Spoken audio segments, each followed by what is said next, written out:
Welcome back to another episode of Unmuted with Monique. And today we're going to be talking about the moment that I realized I was playing small. You know, growing up, I didn't realize that shrinking myself would become a part of like who I was, right? I was used to playing in the background. I was used to telling people that, oh, I'm a background person. I don't like being in this front and center of attention. But the reality was, I've always had a big personality. I've always had the ability to command attention and take the room, but I never felt like I could.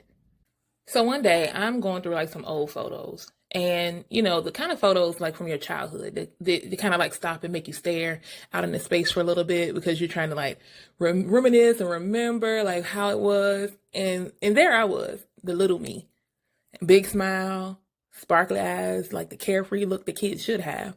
It's the look of freedom, the freedom in our eyes as children before the world teaches us to be careful. And while I'm looking through the photos, it hit me like somewhere between the little girl and the woman I had become, I had learned how to shrink. And so it made me start thinking back to like my school age years. And elementary school was okay, but it really took a weird turn in middle school. I was the kid that was teased. I was the kid that was bullied for my looks. I was bullied for, especially during like puberty, things like that. Like it was torturous. And then I felt like I just wasn't pretty. I felt like I wasn't pretty. I wasn't fun. I wasn't cool. And I distinctly remember having a friend. We went all the way through elementary school. We was cool. Got to middle school, our first day, 6th grade year, and boom, she no longer was cool with me. Like I was no longer the friend. And I think it's a series of events that has happened over the time that caused me to start shrinking into the background.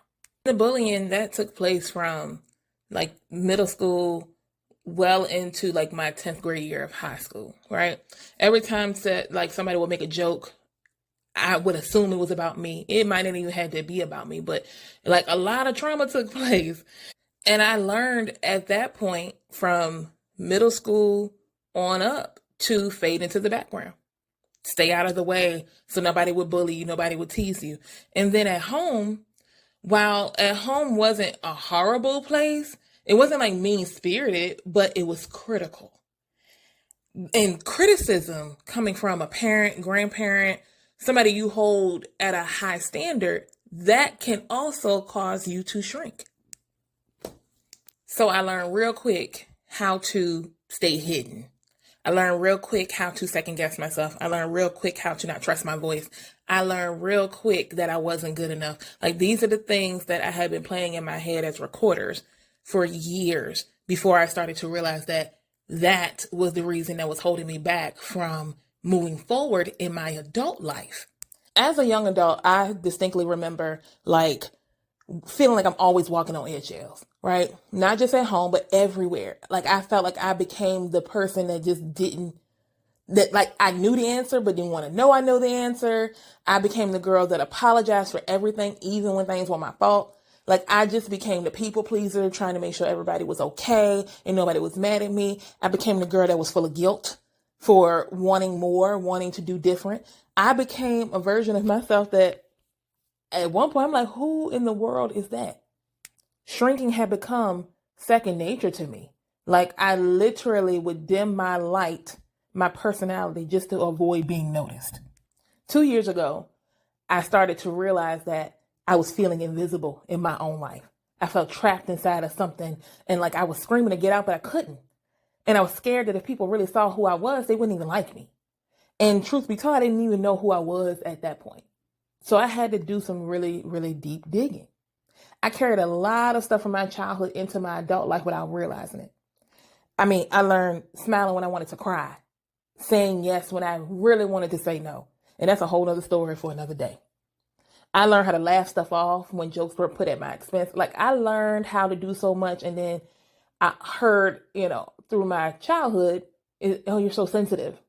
One day I caught myself having a conversation that was extremely negative. I'm trying to step outside my comfort zone. I'm trying to push forward to do something different. And all of a sudden, all of these negative thoughts come. And I caught myself saying, some really negative things about what I couldn't do, what I couldn't achieve. And I'm like, what is going on?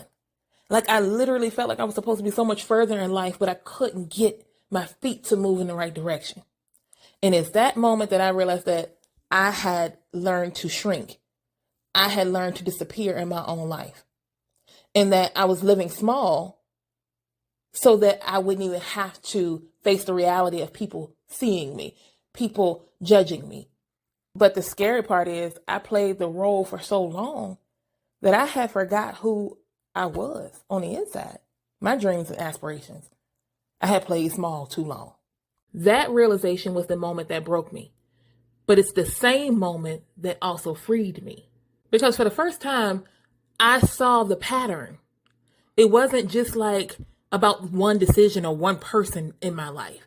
This was years of being taught to shrink, years of believing that who I was and who I wasn't needed to be toned down, or, I needed to do things that made me acceptable. And that's the thing. Once you can see the pattern, you can start to break the pattern. So I decided that I was going to start small.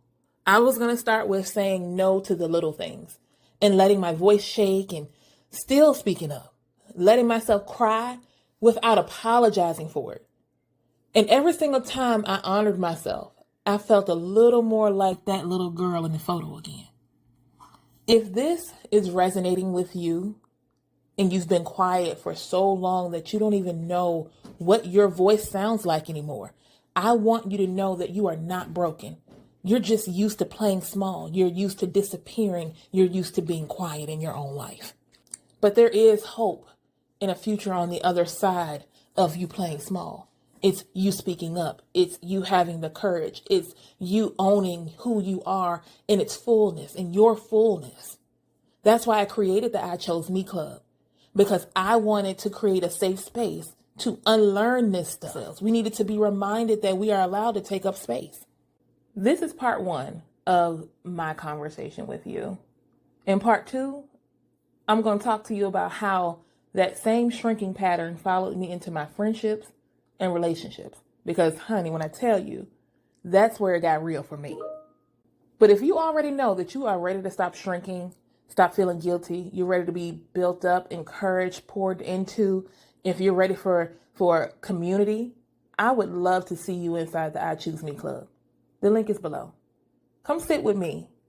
You're more than welcome to become a founding member. I'm waiting for you. Until next time, this has been Unmuted with Monique.